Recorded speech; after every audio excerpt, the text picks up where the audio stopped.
What's up guys, welcome to the Chess Giant. This is Solomon Riddell, and in today's video I'm going to be showing y'all one of the craziest chess gambits I have ever seen for white against the Sicilian Defense. It goes by the name of the Beaver Gambit, and this was really popularized and created by Jonathan Schranz on his YouTube chess channel. By the way, if you are looking for good chess opening content and really want to improve your game and find lines and variations to take your opponent by surprise, I highly recommend checking out his channel. He's really coming out with some dope stuff. The Beaver Gambit itself starts off with e4, and against the Sicilian Defense, we play knight f3, followed against the French variation with the Alapin. The whole idea here is that we're trying to play d4, and the most popular option here for black is d5, breaking through in the center of the board right away. But the second most popular option is knight f6. If you do play the Alapin, you're going to run into this move a ton.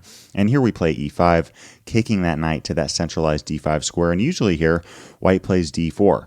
But Jonathan Schranz came up with the crazy looking move b4, and we have officially reached the Beaver Gambit. Now in today's video, we're going to be covering what happens when black takes the pawn on b4, in which case we do not take back that pawn, but instead play c4, attacking that centralized knight on d5. And really in this position, the knight has four squares: b6, c7, e7, and f4.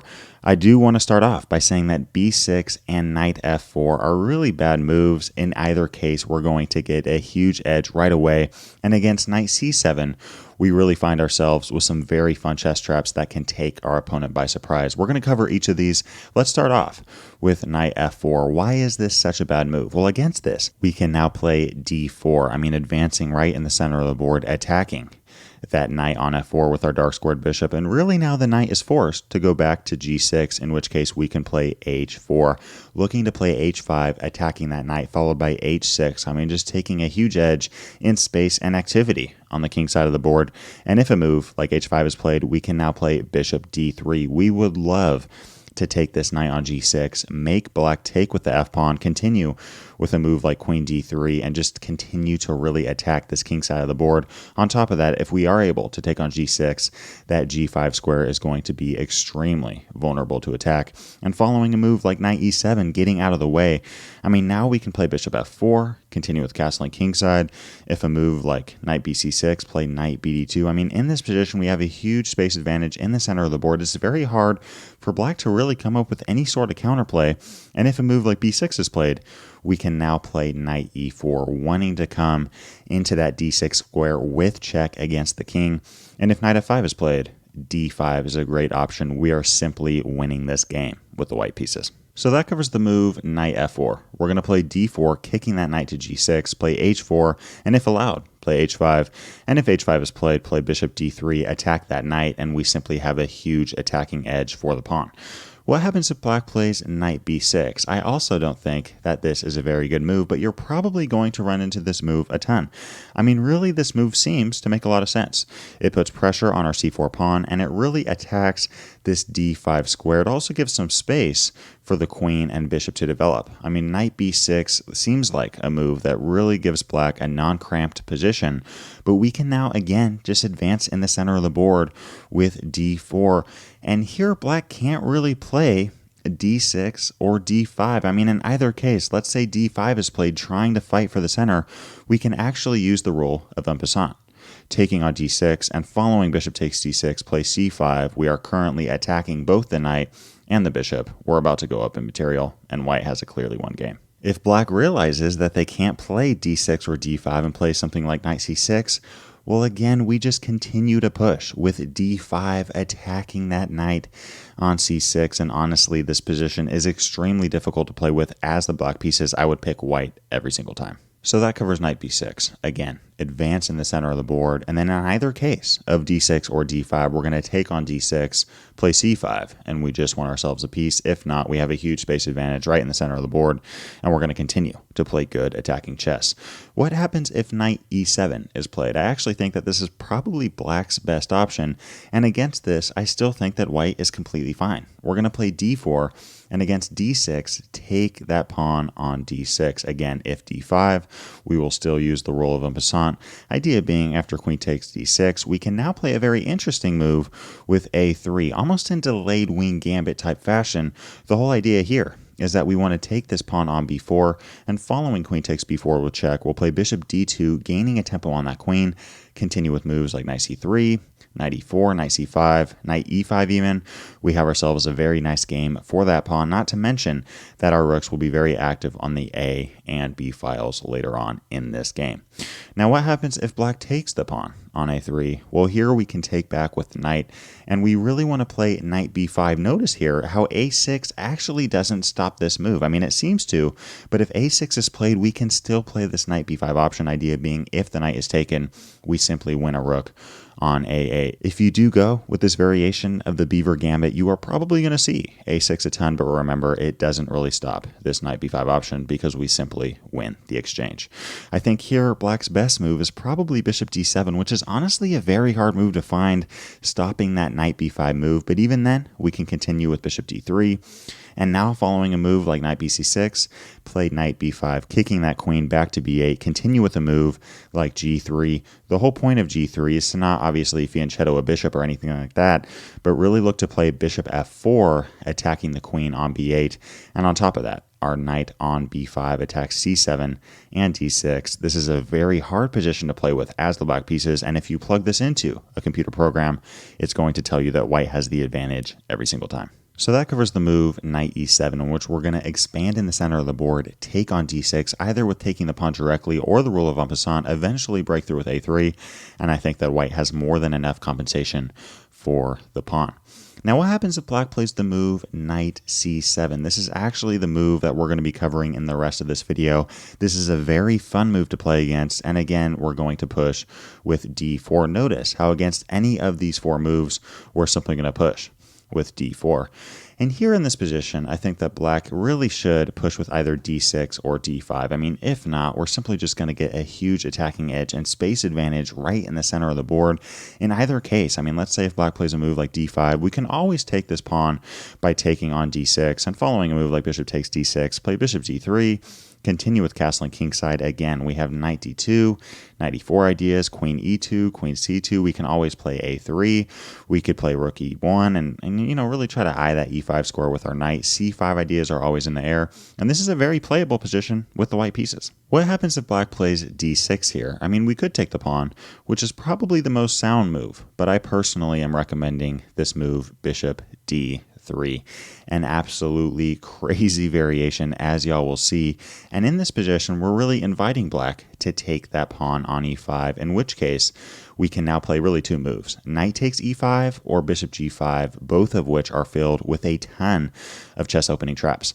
Let's start off with knight takes e5. Against this move, black's best option is actually just taking that pawn on d4. There's actually nothing wrong with this move, and it appears to be simply winning. I mean, this queen is attacking our knight, it's attacking our rook on a1. Why wouldn't black just take this pawn on d4? Well, now we have the crazy looking move, knight takes f7. This is probably one of the craziest chess opening theory positions I have ever seen in my entire life. Black is attacking our rook. We are attacking black's rook, and black's also attacking our knight. However, if black takes the knight, we have bishop g6 attacking the king and winning this queen on d4. Now, there is a move here, and only one move, that gives black a fighting chance, and that move does not include queen takes a1. If black does this, black is simply losing this game. We're going to take that rook on h8. We want to play queen h5, and if a move like g6, we can simply take that pawn, taking this pawn off the board, also defending any ideas of queen e5 check. And if h takes g6 here, we can take back with the bishop, attacking the king. Notice how the king can't come to d8 or d7 because of our queen slicing down on the d file. And following king e7, we can play bishop g5 check, forcing queen f6, in which case we simply win a queen, continue with queen f3 check, and if king takes g6, take that bishop on f8. We have ourselves a simply one game. Black can actually resign this position. What other moves besides queen takes a1 do you see here for black? Black may be tempted to play bishop c5. I mean, this appears to protect the queen, therefore quote-unquote threatening king takes f7. The queen is now threatening mate in 1 on top of threatening our rook. I mean, what could white do here? Well, now we actually just have bishop e3. attacking the queen on d4, idea being if queen takes a1, we take that rook on h8, and if bishop takes e3 here, we simply take that bishop back. We're only down 1 point in material. Our bishop is currently attacking that h7 pawn. We want to play queen h5 with check, and on top of that, our rook is going to come to f1. I mean, here we simply have a huge attacking edge. I would give a clearly one game to white. So we just covered the moves, queen takes a1, as well as bishop c5, protecting the queen and threatening mate in 1, and neither of those still worked for black. I mean, what move here gives black the better game? Well, that move is actually g6, which is an extremely hard move to find, nearly impossible if not prepared for the opening theory of the Beaver Gambit, which honestly I doubt your opponents are going to, because this gambit just came out. Against g6, we can now take that rook on h8. And again, if queen takes the rook, we will take that pawn on g6, and white is clearly winning. Black cannot take our rook, but instead should take the knight on h8. Now notice here, black only took the knight, but our rook is really trapped on a1. There's really no way to defend it, but even then, we play a move like bishop f4, attacking that knight on c7. If this knight decides to run away with knight a6 or gets defended with something like king d8, we play knight d2, and our rook is saved, and we simply have a winning position. And if queen takes a1 is played, we take that knight on c7. I would say that black has the better game here, but again, this is a very fun position to play with as the white piece is castle kingside.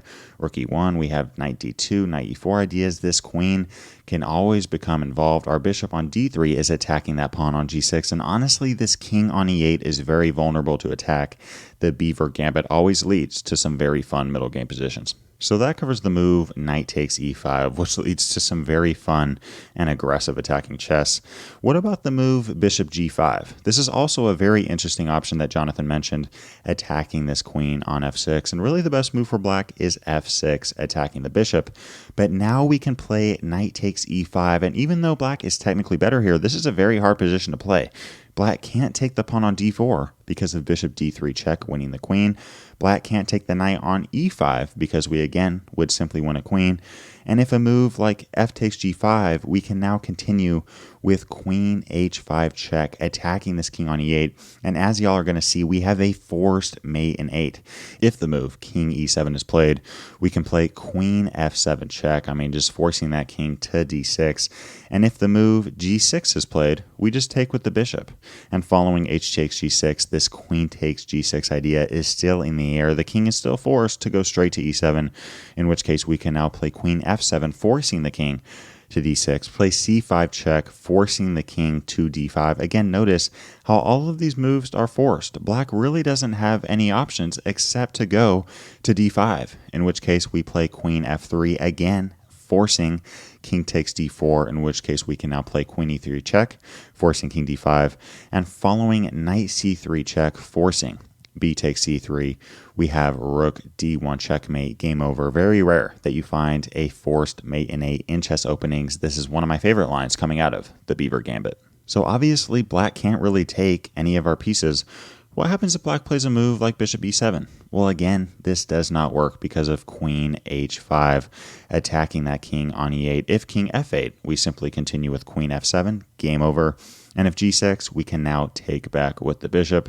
Idea being, if king f8, we have queen h6 check, followed by bishop f7. Again, we have ourselves a game over. So all that to say, there is only one move in this position to save black, and that is, again, the move g6. g6 coming to the rescue. But even against g6, I think that white has a very fun game with queen a4 check, attacking the king. Idea being, if a move like bishop d7, we can now play queen c2. Now, why on earth would we ever play queen a4 and against bishop d7 just go straight back to c2? I mean, doesn't this give black an advantage in development? Well, the reason we did this was now this king on e8 has one less escape square. Following the move f takes g5, we could simply continue with bishop takes g6 check, attacking the king. I mean, if h takes g6 here, we simply take back with the queen, and again, we have that forced mate in 8 we were just talking about. What happens if king e7 here? Well, now we can play knight f7, forking both the queen and the rook on h8, and if a move like queen e8, take that rook off the board, continue with a move like knight d2, and again, we have some very fun and aggressive attacking chess. We're only down 1 point material, and we're about to get that back with check against the king. We can continue with moves like castling kingside, getting our rooks involved, and on top of that, moving our knight to say e4, f3, e5, c5. We have so many options here for our knight on d2 to get involved.